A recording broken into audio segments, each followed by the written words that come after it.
Assalamualaikum warahmatullahi wabarakatuh, teman-teman semua pecinta kebenaran dan keadilan.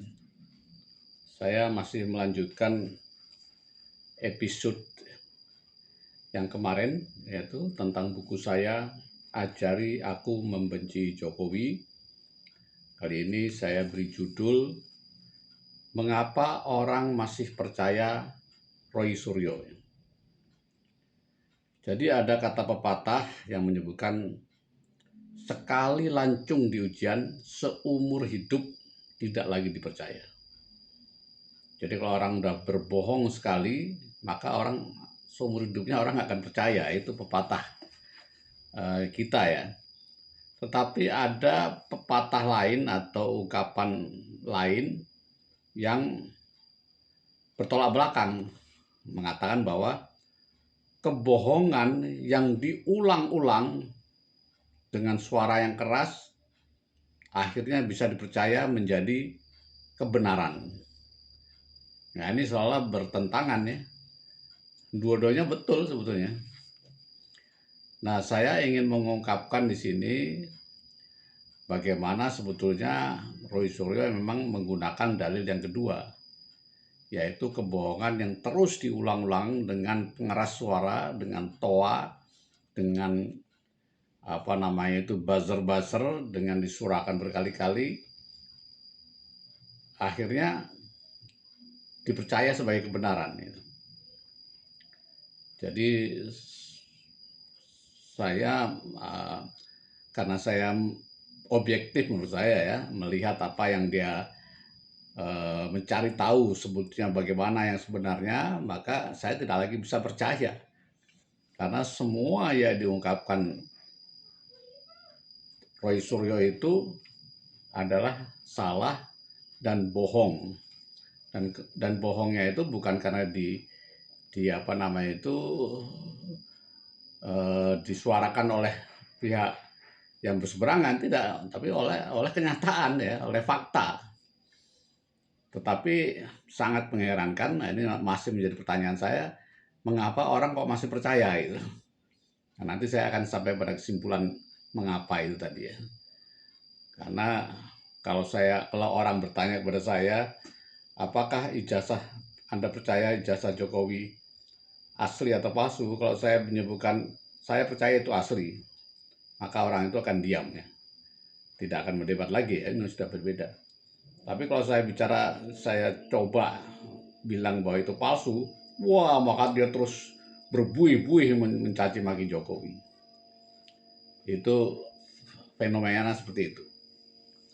Jadi saya ingin mengungkapkan bahwa sebetulnya ini ada 10 ya, maksudnya lebih banyak sebenarnya ya. Tak coba 10 aja saya ungkapkan narasi-narasi yang diungkapkan oleh Roy Suryo yang terbukti bohong ya. Yang pertama, Roy Suryo bilang, kok Jokowi berkacamata dalam ijazah? Padahal sekarang sudah tidak berkacamata. Mana mungkin dulu berkacamata, sekarang tidak berkacamata.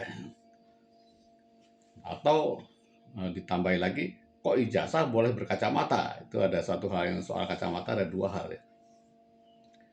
Nah, itu sepertinya logis ya, tetapi saya sendiri mengalami, saya dulu berkacamata, sempat berkacamata, bukan pada saat kuliah, tetapi karena kacamata saya sering hilang, kemudian akhirnya saya tidak berkacamata, artinya berkacamata di rumah aja kalau perlu ya. Nyatanya saya masih bisa membaca, melihat, saya tidak terlalu rabun jauh, saya ringan-ringan saja, jadi saya tidak berkacamata, tapi pernah berkacamata, mungkin 1-2 tahun ya. Jadi itu membuktikan bahwa bukan sesuatu yang aneh, orang tadinya berkacamata dan tidak berkacamata. Saya kira itu alasannya ya, saya sangat lemah ya, menuding palsu hanya karena kacamata. Nah, soal kok boleh berkacamata, saya juga mendapati teman-teman saya ijazahnya berkacamata banyak sekali. Ade Armando juga memperlihatkan ijazahnya berkacamata, jadi tidak sama sekali tidak valid ya, bahwa ijazah berkacamata itu sesuatu yang keliru ya. Itu yang pertama, dan terbukti bohong dan apa namanya itu dibuktikan oleh fakta-fakta.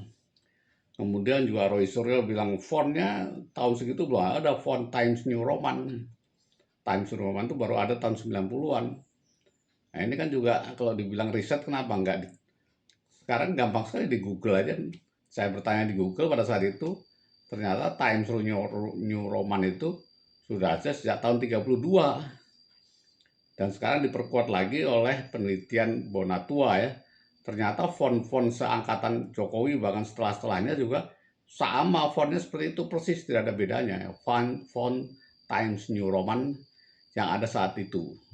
Nah, mungkin tahun 90-an ada Times New Roman yang aplikasi komputer yang baru ya.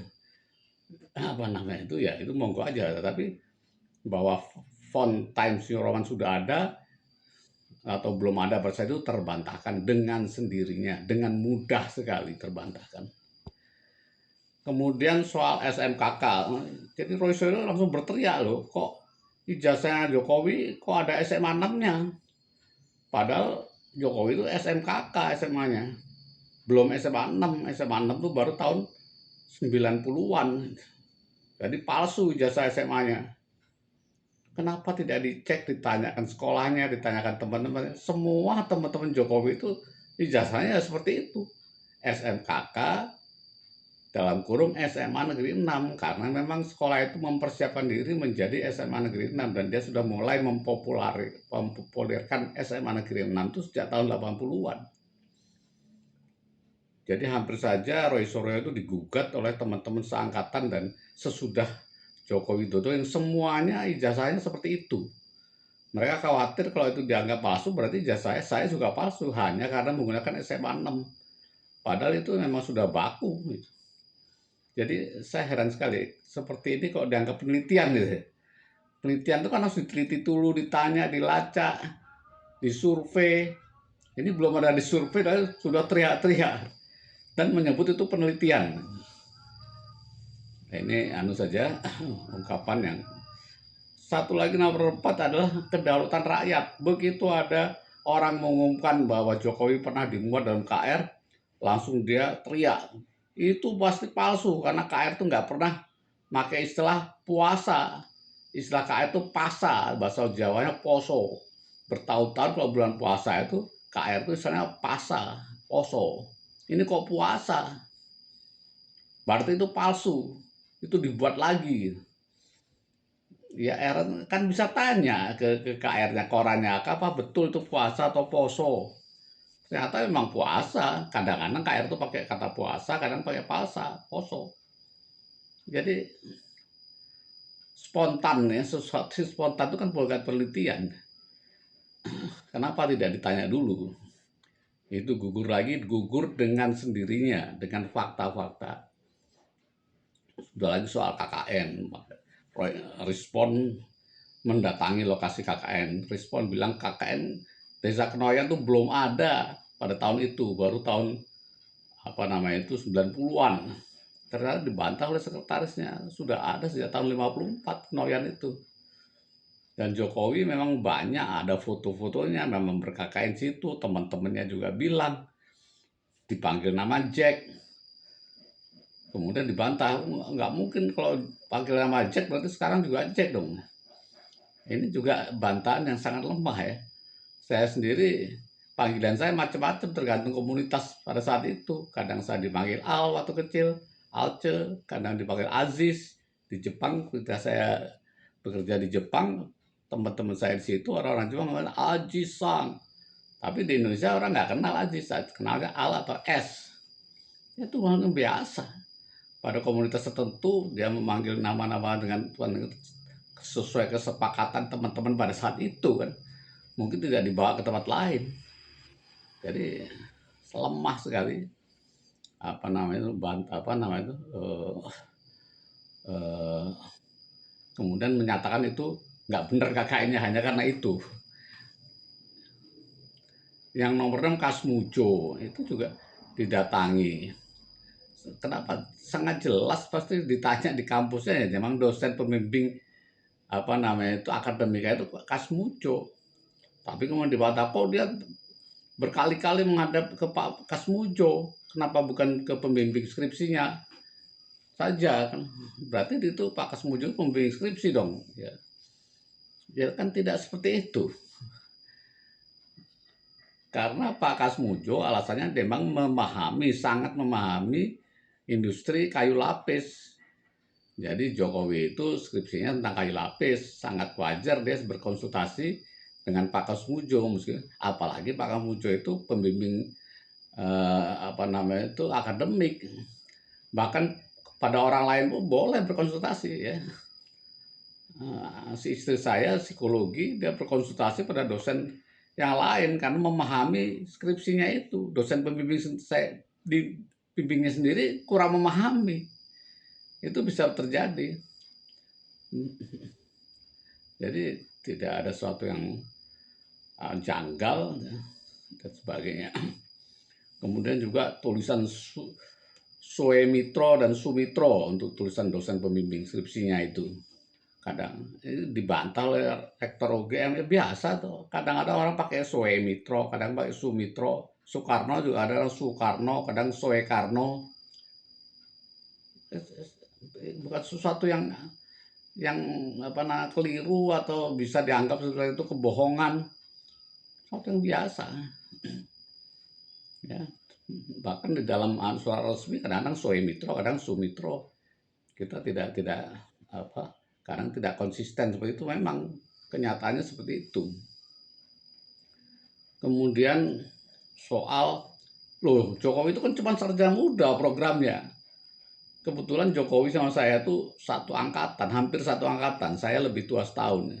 Saya juga program sarjana muda dan punya ijazah sarjana muda dan boleh menyandang sarjana muda, ya. Istilahnya BSc atau BA kalau yang non teknis ya. Baru pada tahun 90-an kalau nggak salah tidak ada lagi sarjana muda dan langsung program S1. Jadi ya itu tidak ada salahnya sekali. Program pada saat itu yang sarjana muda punya ijazah sarjana muda dilanjutkan ke sarjana penuh. Suatu yang memang begitu gitu. Tapi dipersoalkan dan membuat orang percaya, oh iya ya kok sarjana muda ya. Padahal memang begitu rumusannya. Terus yang ke-9, soal skripsi yang tidak ada tanda tangan. Dianggap ini skripsinya nggak ada tanda tangannya, bagaimana bisa lulus? Loh itu kan skripsi yang ada di perpustakaan. Perpustakaan itu tidak mensyaratkan ada tanda tangan. Yang penting memang skripsi itu sudah selesai, memang judulnya itu, pembimbingnya itu, di copy, mungkin belum ujian, belum ada ini sehingga belum ada tanda tangan. Tapi di perpustakaan itu tidak mempersoalkan itu, dan 50% skripsi yang ada di perpustakaan itu tidak ada tanda tangan dosen pembimbing, penguji, macam-macam. Karena yang dibutuhkan bukan itu, yang dibutuhkan memang skripsi itu ada, bisa dibaca, isinya skripsi itu yang dibaca oleh teman-teman yang lain yang memerlukan ya. Ya mungkin ini secara administrasi mungkin bisa dibenahi nantinya, mungkin harus ada tanda tangan, tapi pada saat itu suatu hal yang biasa dan tidak bisa disebut sebagai suatu kesalahan atau kebohongan atau apapun ya. Nyatanya skripsi itu ada dan orang-orang lain juga seperti itu. Mungkin karena Pak Jokowi atau teman-teman yang lain, saya cicil dulu lah masih skripsi dulu, baru ujian, baru KKN dan sebagainya. Itu yang ke-9, yang ke-10 tentang IP 1,5. Roy Suryo bilang, bagaimana IP 1,5 kok bisa lulus tepat waktu gitu. Padahal informasi IP 1,5 itu kan bukan dari informasi dari UGM, itu kan karena Pak Jokowi ditanya dan dia merendah, oh Pak Mahfud MD IP-nya 3,5, kalau saya cuma 1,5, itu kan ungkapan efisme aja, ungkapan pelembut, merendahkan diri, saya itu tidak terlalu pintar loh dulu. Yang nggak bisa dipakai sebagai acuan. Untuk acuan yang nanya ke kampus, berapa IP-nya? Ternyata dijawab IP-nya di atas 2,5 kan kata rektor UGM, dan itu ada semua data-datanya. Jadi kesimpulan saya, semua yang diungkapkan oleh Roy Suryo itu adalah bisa dibantahkan dengan mudah dan dengan sendirinya. Itu terbantahkan dengan sendirinya. Pertanyaannya, mengapa orang kok masih mau percaya gitu? Itu saya bertanya-tanya terus sampai sekarang sudah tidak menemukan jawabannya, kecuali jawaban yang mungkin saya jawaban dugaan ya. Dugaan saya memang karena orang membenci Jokowi bukan karena percaya tapi karena ingin itu benar, ingin itu apa namanya sesuatu yang benar karena kita benci. Jadi tidak objektif. Karena kita benci, ada suara itu, oh iya betul itu. Senang, hati kita senang karena kalau itu betul. Jadi keinginan, bukan objektivitas fakta, bukan berdasarkan fakta.